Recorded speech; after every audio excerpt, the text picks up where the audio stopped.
Myself Deepti Rangnani, Associate Professor Chemistry, SPC Government College Ajmer. Today we will deal with thermochemistry. What is thermochemistry? ऊष्मा रसायन क्या है? हमें पता है कि किसी भी केमिकल रिएक्शन में जब दो या दो से अधिक क्रियाकारक आपस में संयोग करते हैं तो या तो ऊष्मा अवशोषित होती है या फिर उत्सर्जित होती है। जैसे यदि किसी क्षार में अम्ल मिलाया जाता है तो विलयन गर्म हो जाता है, क्योंकि ऊष्मा ऊर्जा के रूप में निकलती है। अतः रासायनिक परिवर्तन में ऊर्जा परिवर्तन होते हैं। वे अभिक्रियाएं जिसमें ऊष्मा मुक्त होती है उसे हम ऊष्माक्षेपी अभिक्रिया या एक्सोथर्मिक रिएक्शन कहते हैं, और वह अभिक्रियाएं जिनमें ऊष्मा अवशोषित होती है उन्हें हम ऊष्माशोषी अभिक्रियाएं या एंडोथर्मिक रिएक्शंस कहते हैं। और फिजिकल केमिस्ट्री की वो ब्रांच जिसमें कि हम इन केमिकल रिएक्शंस में होने वाले ऊष्मा के परिवर्तन का अध्ययन करते हैं उसे हम थर्मोकेमिस्ट्री कहते हैं।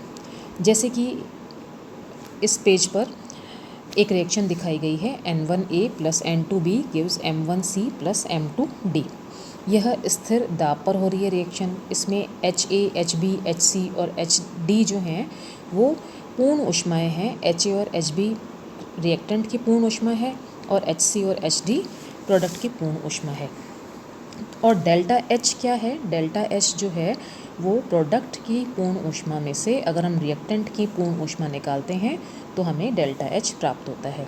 और डेल्टा H की वैल्यू पॉजिटिव होती है अगर रिएक्शन एंडोथर्मिक है या ऊष्मा शोषी है, और अगर डेल्टा H की वैल्यू नेगेटिव है तो रिएक्शन एक्सोथर्मिक होगी, और अगर डेल्टा H 0 है तो रिएक्शन थर्मोन्यूट्रल या ऊष्मा उदासीन होगी। इसके बाद हम पढ़ते हैं थर्मोकेमिकल इक्वेशंस क्या होती हैं। जैसे हम कोई भी केमिकल रिएक्शन लिखते हैं तो उसमें रिएक्टेंट और प्रोडक्ट के बारे में बताते हैं। तो वह केमिकल रिएक्शन जिसमें कि रिएक्टेंट और प्रोडक्ट के अतिरिक्त उसमें होने वाले आंतरिक ऊर्जा में परिवर्तन जैसे डेल्टा E या पूर्ण ऊष्मा में परिवर्तन जैसे डेल्टा H उसकी सूचना है, उसे हम थर्मोकेमिकल रिएक्शन कहते हैं। साथ ही साथ उसमें रिएक्टेंट और प्रोडक्ट किस फॉर्म में है, गैशियस फॉर्म में है या लिक्विड फॉर्म में है या विलयन या एक्वस फॉर्म में है या सॉलिड फॉर्म में है, उसकी भी जानकारी होनी चाहिए। तो इस तरह की जो रिएक्शंस होती हैं जिनमें कंप्लीट नॉलेज हो रिएक्टेंट और प्रोडक्ट की फिजिकल स्टेट की और उसमें होने वाले ऊष्मा परिवर्तन या तो डेल्टा E या फिर डेल्टा H की, तो इन इक्वेशंस को हम थर्मोकेमिकल रिएक्शंस कहते हैं।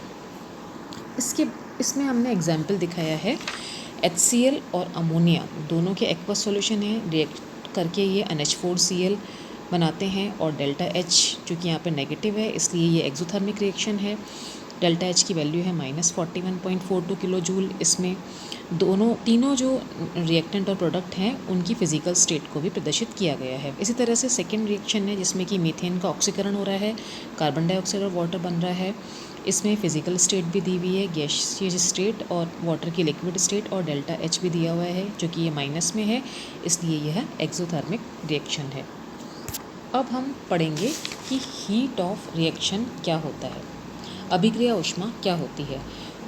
निश्चित ताप और निश्चित दाब पर रासायनिक समीकरण के द्वारा दर्शाए गए अभिकारकों की मोल उसी टेम्परेचर और उसी प्रेशर पर उत्पाद के मोल में पूर्णतया अभिकृत होने पर जो ऊष्मा में परिवर्तन होता है, चेंज इन एंथैल्पी होता है, उसे हम अभिक्रिया ऊष्मा कहते हैं।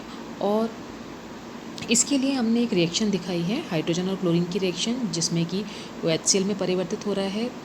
तो इसमें जो अभिक्रिया ऊष्मा है वो है -184.1 किलो जूल। ऐसे ही मानक अभिक्रिया ऊष्मा क्या होती है? अगर कोई भी अभिक्रिया एक वायुमंडल दाब पर हो रही है और 25 डिग्री सेंटीग्रेड टेम्परेचर पर हो रही है या 298 केल्विन पर हो रही है, जिसको कि हम स्टैंडर्ड स्टेट कहते हैं, तो इस अवस्था में जो अभिक्रिया होती है उसमें जो पूर्ण ऊष्मा में परिवर्तन होता है उसको मानक अभिक्रिया ऊष्मा कहते हैं। अब हम पढ़ेंगे heat of reaction at constant pressure and constant volume. स्थिर दाब और स्थिर आयतन पर अभिक्रिया ऊष्मा क्या होती है। हमें पता है कि स्थिर दाब पर कोई भी गैसियस रिएक्शन होती है और उसमें अगर ऊष्मा का अवशोषण होता है जैसे कि QP, तो वो उसके आयतन में भी वृद्धि करता है। क्योंकि वो उसके आयतन में वृद्धि करता है इसलिए कार्य होता है, और जो अवशोषित ऊष्मा है वो गैस की आंतरिक ऊर्जा में भी वृद्धि करती है। तो स्थिर दाब पर अगर कोई गैसीय अभिक्रिया हो रही है, उसमें अगर ऊष्मा अवशोषण हो रहा है तो उसमें कार्य भी होगा और आंतरिक ऊर्जा में वृद्धि होगी। और यदि स्थिर आयतन पे अभिक्रिया हो रही है, इसका मतलब कोई कार्य नहीं होगा, क्योंकि W = PdV है और dV = 0 है, इसलिए इसमें कोई भी कार्य नहीं होगा। जो अवशोषित ऊष्मा है वो सिर्फ तंत्र की आंतरिक ऊर्जा में वृद्धि करती है। तो इससे यह निष्कर्ष निकलता है कि स्थिर दाब पर जो अवशोषित ऊष्मा है और स्थिर आयतन पर जो अवशोषित ऊष्मा है, उसका जो अंतर है वो गैसीय तंत्र के द्वारा किए गए दाब आयतन कार्य के बराबर होता है, जैसे कि इसमें दिखाया गया है कि QP = ΔH + PdV होता है, QV = ΔE होता है। अतः QP और QV का अंतर होगा P∆V, और QP को ΔH लिखें, QV को ΔE लिखें, तो इक्वेशन प्राप्त होगी ΔH = ΔE + P∆V।